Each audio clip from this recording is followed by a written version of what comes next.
Subscribe करिए हमारे channel target UP TET CTET को और बेल आइकन को दबाइए। हेलो दोस्तों, मैं आनंद स्वागत करता हूं आप सभी का आपके अपने चैनल और app target UP TET CTET में। दोस्तों, मैं आपको डीएलएड सेकेंड सेमेस्टर गणित विषय पढ़ाना शुरू कर चुका हूं और पहले क्लास में मैंने आपको सिलेबस बताया था और दूसरे क्लास में हमने आपके पहले जो चैप्टर है, आपका पहला चैप्टर लघुत्तम समापवर्त और महत्तम समापवर्त, इसको स्टार्ट किया था। और पहले क्लास में मैंने आपको बता दिया है लघुत्तम समापवर्त के बारे में, पूरी एक एक चीजें मैंने आपको बता दिया है और इस पे आधारित प्रश्नों को कैसे हल करते हैं, लासा कैसे निकालते हैं, दोनों विधियों से ये मैंने बता दिया है। अब आज की क्लास में हम लोग पढ़ने वाले हैं मासा यानी कि महत्तम समापवर्त, या फिर जिसे इंग्लिश में बोलते हैं हाईएस्ट कॉमन फैक्टर या HCF शॉर्ट में बोलते हैं। तो देखिए, महत्तम समापवर्तक, यहाँ पे है शब्द महत्तम समापवर्तक। तो अब महत्तम समापवर्तक में शब्द आता है अपवर्तक। पहले समझिए कि अपवर्तक क्या होता है, या जिसे विभाजक कहते हैं, डिवीजर या फैक्टर क्या होता है। तो कोई संख्या जिन जिन संख्याओं से पूरी पूरी विभाजित हो जाती है, वे संख्याएं उस संख्या की अपवर्तक या विभाजक कहलाते हैं। ठीक है, तो अगर कोई संख्या है जैसे 18, एक संख्या 18 है और वह जो जिन संख्याओं से जैसे 1, 2, 3, 6, 9 तथा 18 को पूरा पूरा विभाजित करती हैं, अतः 1, 2, 3, 6, 9 और 18 को 18 का अपवर्तक कहेंगे। ये जो संख्याएं हैं 1, 2, 3, 6, 9 और 18, ये क्या है? ये 18 के अपवर्तक हैं, विभाजक हैं, क्योंकि ये 18 को पूरा पूरा विभक्त कर देते हैं, पूरा पूरा डिवाइड कर देते हैं। तो इस तरीके से समझ गए आप अपवर्तक क्या हो गया। अब आप समझिए कि समापवर्तक, कॉमन फैक्टर या कॉमन डिवीजर क्या होता है। तो दी गई संख्याओं के अपवर्तकों, विभाजकों में जो समान अपवर्तक विभाजक होते हैं उन्हें समापवर्तक कहते हैं। जैसे 18 और 42 के समापवर्तक यहाँ अगर आपको देखना है तो पहले संख्याएं हैं 18 और 42 और इनके अपवर्तक क्या है। 18 के अपवर्तक आपको देखा 1, 2, 3, 6, 9 और 18, ये सब क्या है? 18 के अपवर्तक हैं। अब 42 के अपवर्तक अगर आपको देखने हैं तो 1, 2, 3, 6, 7, 14, 21, 42, ये सब क्या है?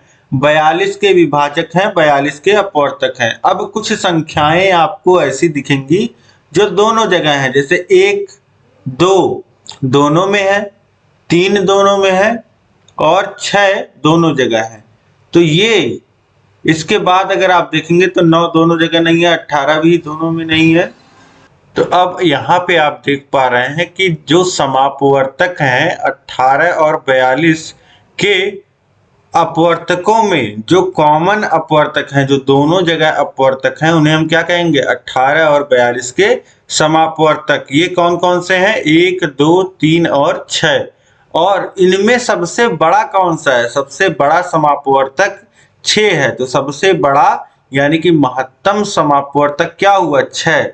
तो यही हम लोग देखते हैं, निकालते हैं। महत्तम समापवर्तक मासा यही होता है, जो समापवर्तकों में सबसे बड़ा होता है वह महत्तम समापवर्तक होता है।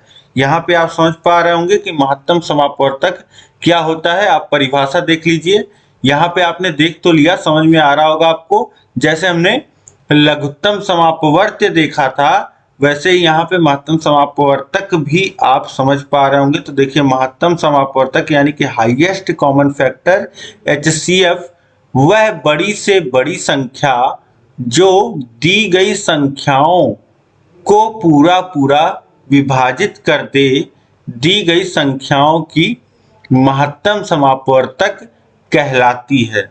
ठीक, तो समझ गए आप। अगर कुछ संख्याएं दी गई हैं, 2 संख्या, 3 संख्या या 4 संख्याएं, उनका HCF महत्तम समापवर्तक क्या होगा? वह बड़ी से बड़ी संख्या होगी जो सभी दी गई संख्याओं को पूरा पूरा विभक्त कर दे। ठीक है, तो सभी संख्याओं को, कोई भी संख्या छूटनी नहीं चाहिए, सभी संख्याओं को पूरा पूरा विभक्त करनी चाहिए। ठीक, अब जैसे यहाँ पे देखिए क्या दिया गया है, 16, 24 और 32 के समापवर्तक अगर आप लिखेंगे, जैसे यहाँ पे 18 और 42 का हमने लिखा था, वैसे आप 16, 24 और 32 का लिखेंगे तो आपको जो समापवर्तक मिलेंगे वह 1, 2, 4 और 8 मिलेंगे।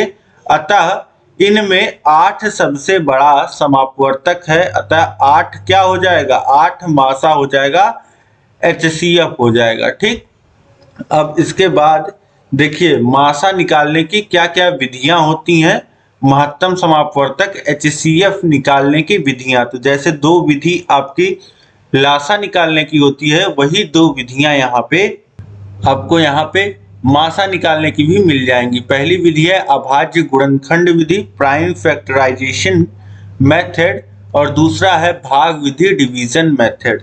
तो विधियां लगभग वही हैं, लेकिन यहाँ पे आपको अंतर देखने को मिलेगा। ठीक है, क्या अंतर रहेगा, क्या चीजें अलग करेंगे तो आपको मासा मिलेगा, यह आप देखिएगा। अब देखिए पहली विधि को हम लोग डिस्कस करते हैं, अभाज्य गुणनखंड विधि। तो इस विधि में सर्वप्रथम दी हुई संख्याओं का बारी बारी से अभाज्य गुणनखंड करते हैं, उसके बाद सर्वनिष्ठ गुणनखंडों यानी कि कॉमन फैक्टर्स का आपस में गुणा करते हैं। इस प्रकार जो गुणा प्राप्त होता है वही मासा होता है। अब देखिए अभाज्य गुणनखंड विधि में आपको पता है क्या किया जाता है, जो भी संख्याएं दी रहेंगी जिनका मासा निकालना रहेगा उनको अभाज्य गुणन उन संख्याओं को उनके अभाज्य गुणनखंड के रूप में हम लिख लेंगे। उसके बाद देखिए सर्वनिष्ठ शब्द लिखा है, सर्वनिष्ठ गुणनखंडों मतलब कि ऐसे गुणनखंड जो हर संख्या के गुणनखंड में आ रहे होंगे उनको हम लोग लिख लेंगे और उनका आपस में गुणा कर लेंगे। वही हमको जो गुणा प्राप्त होगा वही क्या होगा, वही मासा होगा। जैसे यहाँ पे देखिए 24, 32 और 40 का मासा ज्ञात करना किस प्रकार से ज्ञात किया जाएगा। देखिए 24 को अभाज्य गुणनखंडों के रूप में आप लिखोगे तो 24 को लिख दोगे 2 गुणे 2 गुणे 2 गुणे 3। ठीक, इसके बाद देखिए 32 को लिखेंगे तो 2 गुणे 2 गुणे 2 गुणे 2, और 40 को लिखेंगे तो 2 गुणे 2 गुणे 2 गुणे 5। ये हो गया। इस प्रकार से अभाज्य गुणनखंड अब आप लिख ही लोगे। अब यहाँ पे देखिए मासा जो होता है वह सर्वनिष्ठ गुणनखंडों का गुणनफल होता है। तो यहाँ से जब मासा लिखना होगा तो क्या लिखेंगे, मासा लिखेंगे सर्वनिष्ठ। जैसे यहाँ पे देखिए 2 आ रहा है तो 2 यहाँ भी आ रहा है और यहाँ भी आ रहा है। जब ऐसा गुणनखंड जो हर एक जगह आए उसको हम लोग यहाँ नीचे लिख लेंगे। ठीक है, तो फिर अब इसके आगे देखिए, अब यहाँ देखिए 2 फिर यहाँ आ रहा है, 2 फिर यहाँ आ रहा है और यहाँ पे फिर 2 आ रहा है, तो एक बार और 2 लिख लेंगे गुणे के रूप में। इसी तरीके से देखिए यहाँ 2 फिर आ रहा है, यहाँ भी तीनों जगह फिर से 2 आ रहा है तो 2 गुणे के रूप में लिख लेंगे। अब इसके बाद देखिए यहाँ पे 3 आ रहा है, लेकिन यहाँ पे 3 है ही नहीं और यहाँ भी नहीं है तो 3 को नहीं लिखेंगे। इसी तरीके से 5 देखिए, 5 यहाँ है लेकिन और कहीं नहीं है, और यहाँ पे देखिए 2 है लेकिन और कहीं 4 2 नहीं आ रहे हैं। ठीक है, तो 3 2 हमको हर जगह मिल रहे हैं तो इन 3 2 का आपस में गुणा कर लेंगे। इसके अलावा कोई संख्या ऐसी नहीं है जो सर्वनिष्ठ हो, हर एक जगह पे आ रही हो। अगर मान लेते 5 हर जगह आता तो यहीं पे 5 गुणा हो जाता, लेकिन नहीं आ रहा है, एक ही जगह आ रहा है तो अब 5 का गुणा नहीं होगा। ठीक, तो जो संख्याएं हर जगह आ रही थी उनका हमने यहाँ पे लिख लिया गुणे के रूप में। अब गुणा कर लेंगे तो कितना आ जाएगा, 2 दूनी 4 दूनी 8, तो यहाँ पे मासा क्या बन जाएगा 8। तो 8 वह बड़ी से बड़ी संख्या होगी जिससे 24, 32 और 40 सभी को पूरा पूरा विभाजित किया जा सकता है। आप करके भी देखेंगे तो 8 से सभी को विभाजित किया जा सकता है। और आप अगर ये खोजना चाहेंगे कि 8 से बड़ी कोई संख्या मिल जाए जो सभी को विभक्त कर दें तो 9 तो करेगी नहीं, 10 भी नहीं करेगा, 11 भी नहीं करेगा, 12 आप देखेंगे तो 12 भी नहीं करेगा। तो इस तरीके से सबसे बड़ी संख्या जो होगी जो सभी को विभक्त कर दे यानी कि मासा, वह 8 होगा। इसके बाद देखिए हम प्रश्न देख लेते हैं किस प्रकार से अभाज्य गुणनखंड विधि के द्वारा हम मासा निकालेंगे। लासा तो आपने देख ही लिया था पिछले क्लास में, मासा अब निकालना देखना है। तो सबसे पहले संख्याओं को लिख लेते हैं, 144 को, और उसके सामने उसके अभाज्य गुणनखंड को लिख लेते हैं। तो देखिए 144 2 से कटता है 2, और फिर बचेगा कितना 7 और 2 72 भी 2 से कटता है। फिर उसके बाद 36 भी 2 से कटता है, फिर 18 2 से कटता है, उसके बाद 9 3 से कटेगा, फिर 3 से कटेगा। यानी कि इसका अभाज्य गुणनखंड अगर लिखना चाहें 144 को तो लिख सकते हैं 2 गुणे 2 गुणे 2, 4 बार 2 का गुणा, फिर 2 बार 3 का गुणा। इसी तरीके से 240 को लिखिए, तो 240 भी 2 से कटता है, हो जाएगा 120, फिर 2 से कटेगा 60 हो जाएगा, फिर 2 से कटेगा 30 हो जाएगा, 30 देखिए 2 से कटेगा फिर 15 हो जाएगा, और 15 3 से कटेगा 5 हो जाएगा, फिर 5 से कटेगा।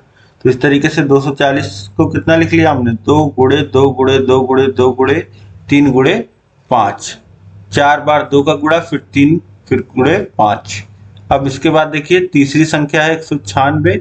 196 देखिए 2 से कटेगा 98 हो जाएगा, फिर 2 से कटेगा 49 हो जाएगा, 49 देखिए, फिर 3 से नहीं कटेगा, 4 से नहीं, 5 से नहीं, 6 से नहीं, 7 से कटेगा, और फिर 7 हो जाएगा, फिर 7 से कटेगा। तो इस तरीके से ये हमने अभाज्य गुणनखंड के रूप में लिख लिया। अब इसके बाद देखिए हम लोग लिखते हैं सर्वनिष्ठ, जो हर जगह उपस्थित गुणनखंड होता है उसको लिख लेते हैं, या सीधे सीधे आप यहीं पे मासा लिख के बराबर लिखेंगे जो हर जगह उपस्थित हो। अब मासा लिखते समय आपको क्या देखना है, वे संख्याएं जो ये अभाज्य गुणनखंड है वह, जैसे 2 को देख रहे हैं तो 2 हर जगह आना चाहिए, तो एक बार 2 हर जगह आया है। इसके बाद देखिए दूसरा देख रहे हैं तो दूसरा 2 भी हर जगह आया है, फिर तीसरा 2 देखेंगे तो 2 जगह आया, तीसरी जगह नहीं आया तो नहीं लिखेंगे। इसी तरीके से ये भी 2 हर जगह नहीं आया है, 3 हर जगह नहीं आया, 3 हर जगह नहीं आया, 5 हर जगह नहीं आया है, और 7 सभी जगह नहीं आया। तो 2 गुणे 2 यही आपका मासा देगा। ठीक है, तो 2 का गुणा 2 में कर लीजिए, मासा कितना मिल जाएगा 4।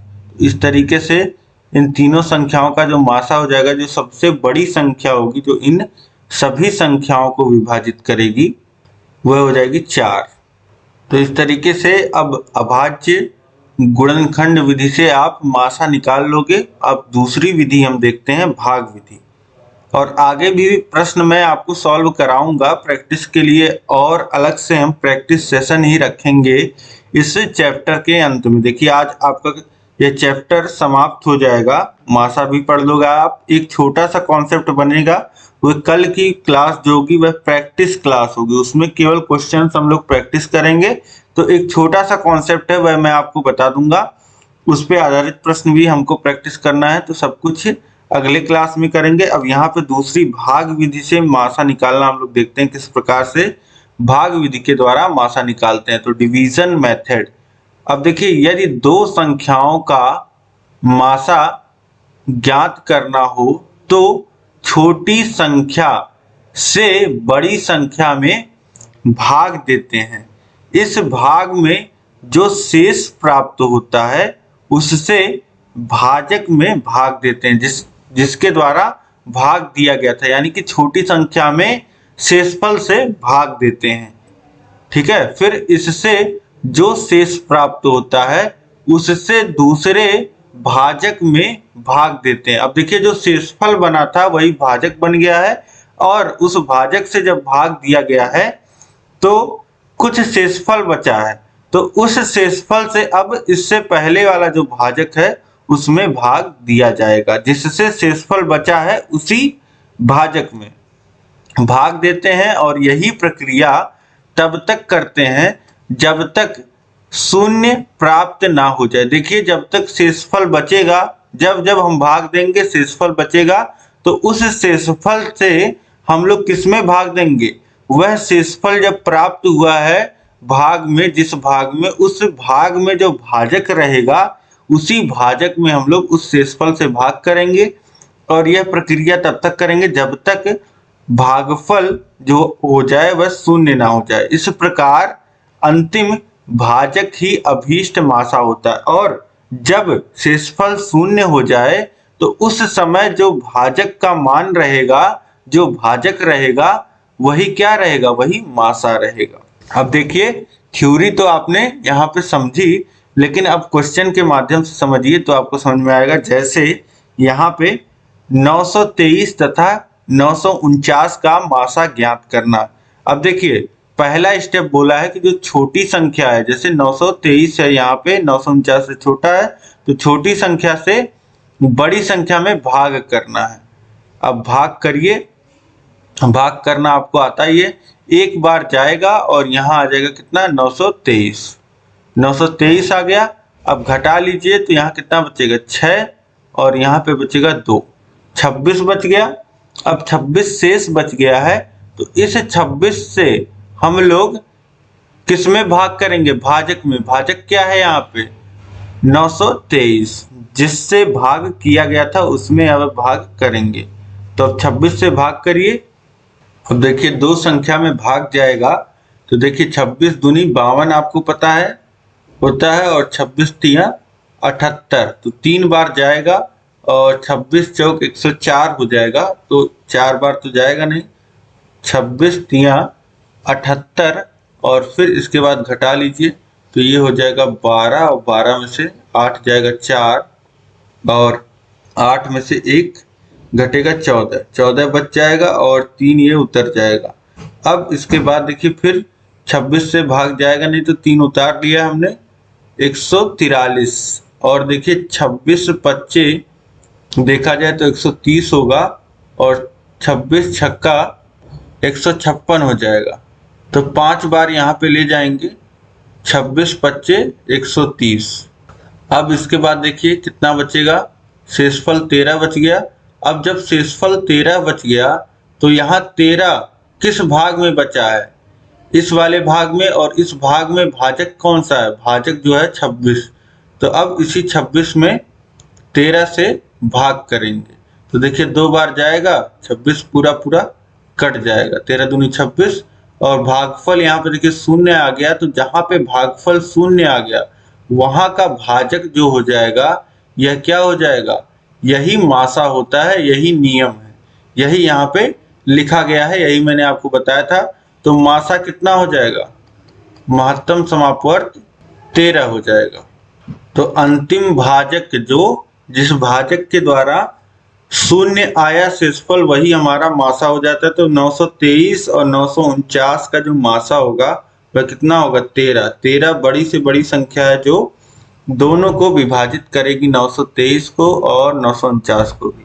ठीक, तो ये दो संख्याएं जब दी हो तो भाग विधि से मासा इसी तरीके से निकलेगा, और इसी तरीके से 3 संख्याओं का भी निकलता है, वह हम देखेंगे। और जैसे भाग विधि आपने लासा में पढ़ा था वैसी भी भाग विधि होती है, लेकिन यहाँ पे जो हमको भाग विधि पढ़ना होता है वह बेसिकली यही है। ठीक है, जैसे लासा में आपने पढ़ा था वह सब में एक बार एक लाइन में रख करके हम लोग भाग कर देते थे, जैसे अभाज्य गुणनखंड विधि निकालते हैं। तो इस तरीके से भी होता है। इस तरीके में क्या होता है मासा निकालने के लिए भाग विधि में, कि अगर सब में भाग जा रहा है, किसी संख्या से सब में भाग जा रहा है तभी भाग देंगे। जैसे 2 से भाग दे रहे हैं, सब में भाग जाना चाहिए तभी 2 से भाग देंगे, और अगर 3 से भाग कर रहे हैं तो सब में होना चाहिए। ठीक है, 3 से नहीं जा रहा तो 4 से चेक करेंगे, सब में जाना चाहिए। ठीक है, इस तरीके से आप समझ पा रहे होंगे। लेकिन वो तरीका छोड़ दीजिए जो आपके किताब में तरीका दिया गया है, वह यही तरीका है। और ये 2 मेथड हो जाते हैं मासा निकालने के, भाग विधि के द्वारा 2 मेथड हो जाते हैं, लेकिन आपकी परीक्षा में जो यूजुअली मेथड यूज होता है वह यही यूज होता है। तो आप भी जब परीक्षा में आपसे पूछा जाएगा तो यही मेथड लगाइएगा मासा निकालने के लिए। ठीक है, भाग विधि से, और ये आसान भी हो जाता है। अभी आप 1-2 प्रश्न और प्रैक्टिस कर लोगे तो आपको आसान लगने लगेगा।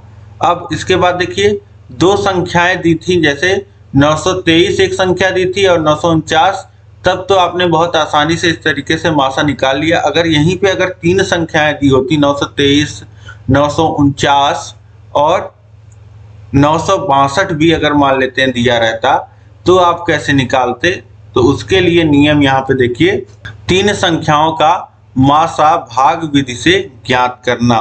दी गई संख्याओं में से सबसे छोटी संख्या से दूसरी सबसे छोटी संख्या में भाग देते हैं और दोनों संख्याओं का मासा ज्ञात करते हैं। अब दो संख्याओं का आपको मासा निकालना आता ही है, तो जो सबसे छोटी संख्या और जो बीच वाली संख्या रहेगी सेकंड छोटी संख्या, उसको क्या करेंगे हम, सबसे छोटी संख्या से दूसरी सबसे छोटी संख्या में भाग करेंगे और मासा निकाल लेंगे। अब इसके आगे देखिए क्या करेंगे, इस मासा और तीसरी संख्या का इसी विधि से मासा ज्ञात करते हैं। अब देखिए हमको जब मासा मिल जाएगा दो संख्याओं का, तो उस मासा को लिखेंगे और तीसरी संख्या को लेंगे, उन दोनों का मासा निकालने का प्रयास करेंगे। तो उन दोनों का जो मासा आएगा, जो प्राप्त होगा, वही तीनों संख्याओं का मासा हो जाएगा। ठीक है, तो चलिए देखते हैं, प्रश्न करके देखते हैं, आपको ज्यादा समझ में आएगा।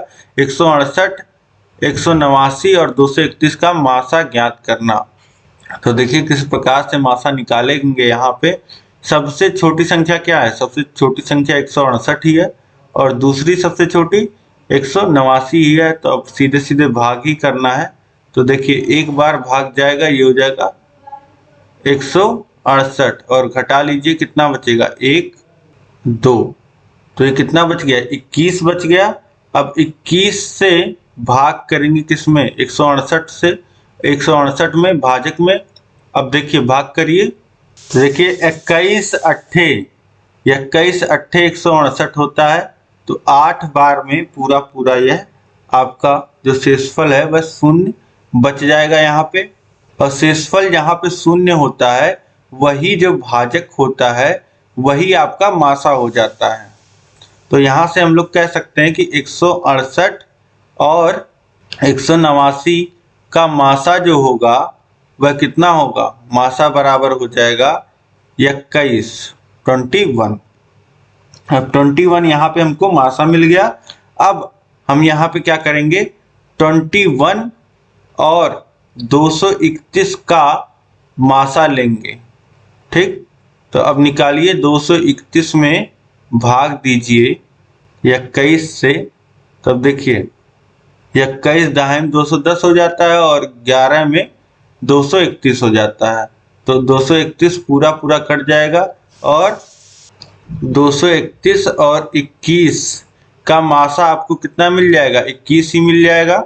तो यहाँ पे 231 और 21 का मासा कितना हो जाएगा, 21 हो जाएगा। और लास्ट में आपसे क्या कहा जा रहा है कि जो आपको मासा और तीसरी संख्या का मासा मिलेगा वही तीनों संख्याओं का अभीष्ट मासा होगा। तो यहाँ से लिख सकते हैं तीनों संख्याओं का मासा बराबर जो हो जाएगा वह 21 हो जाएगा। तो इस तरीके से आप समझ पा रहे हैं, 3 संख्याएं अगर दी रहेंगी तो कैसे मासा निकालेंगे। सबसे छोटी संख्या जो है उस पहले 2 संख्याओं का मासा निकालेंगे। 3 संख्याएं दी रहेंगी तब भी हम पहले 2 ही संख्याओं का मासा निकालेंगे। किन 2 संख्याओं का निकालेंगे, जो सबसे छोटी 2 संख्याएं हैं। जो 2 छोटी संख्याएं मतलब बड़ी संख्या को छोड़ देंगे, जो तीनों में सबसे बड़ी संख्या को है उसको छोड़ देंगे, 2 छोटी वाली संख्याओं को पकड़ेंगे और जो सबसे छोटी होगी उससे हम भाग देंगे दूसरी छोटी वाली संख्या में। ठीक, अब यहाँ से जो मासा प्राप्त होगा उस मासा को लेंगे और जो तीसरी सबसे बड़ी संख्या थी उसमें हम लोग भाग करेंगे इस मासा से। ठीक, तो 21 से भाग कर देंगे। अब इसके बाद जो हमको मासा मिलेगा इन 2 संख्याओं का, मतलब 2 संख्याओं की मासा को और तीसरी संख्या की संख्या से जो मासा प्राप्त होगा वह हमारा तीनों संख्याओं का मासा होगा। तो यहाँ पे लिख सकते हैं कि 168, 189 और 231 का मासा जो होगा वह कितना होगा, 21 होगा। अब इसी तरीके से एक प्रश्न और देखिए, जैसे यहाँ पे संख्याएं दी गई हैं 162, 126 और 180 का मासा ज्ञात कीजिए। तो सबसे छोटी संख्या कौन सी है, 126 है। तो 126 से भाग दीजिए 162 में, तो एक बार जाएगा और ये हो जाएगा 126 और घटाइए तो 12 में से घटेगा 6 तो बचेगा 6 और यहाँ 5 बचा है, 5 में से 2 घटेगा तो 3, 36 बच गया। अब इस 36 से हम भाग देंगे 126 में, 126 में अब देखिए 36 चौक 144 हो जाता है, 4 बार नहीं जाएगा 3 बार जाएगा। 36 से त्रिक कितना हो जाएगा, 36 तिया हो जाएगा 108, तो ये हो गया 108। अब इसके बाद घटा लीजिए, ये हो जाएगा 16 में से 8 जाएगा तो बच कितना जाएगा 8 और यहाँ पे 1 बचा है ये 18, यहाँ पे कितना बच जाएगा 18।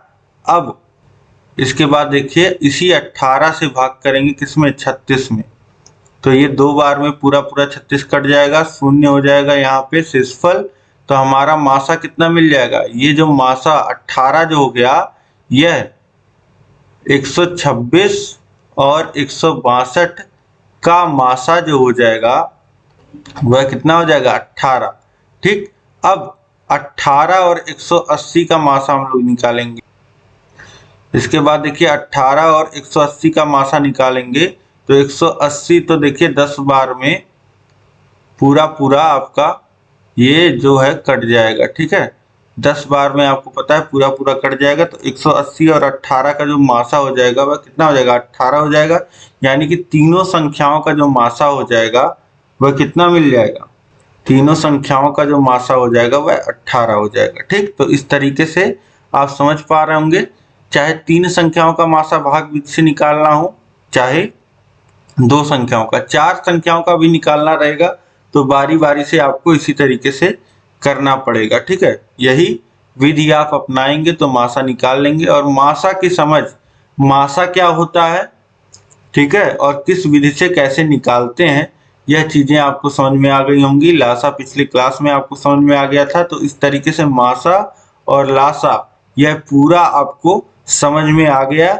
LCM HCF. ठीक, अब इसके साथ साथ एक छोटा सा फॉर्मूला वह मैं आपको बताऊंगा और आपकी प्रैक्टिस जो है वह मैं आपको नेक्स्ट क्लास में कराऊंगा साथ ही साथ में। तो कल का प्रैक्टिस सेशन आपके लिए बहुत जरूरी है, वह क्लास अटेंड करिए और आपका यह जो पूरा सिलेबस है फर्स्ट चैप्टर का, पहला जो चैप्टर है आपका वह कंप्लीट हो जाएगा। ठीक है, तो इस तरीके से अभी तक कोई डाउट हो तो आप मुझे कमेंट करके पूछ लीजिए, यहाँ पे मैं आपको क्लियर कर दूंगा नेक्स्ट क्लास में ही। और अधिक से अधिक देखिए इस क्लास को शेयर करिए, अपने सभी मित्रों में शेयर करिए अधिक से अधिक, ताकि सभी लोग क्लासेस से जुड़ पाएं और लाभ उठा पाएं। इस क्लास को लाइक कर दीजिए, जहां भी कोई भी समस्या हो, कोई भी सुझाव हो, कैसा लगा यह क्लास आप जरूर कमेंट करके बताइए।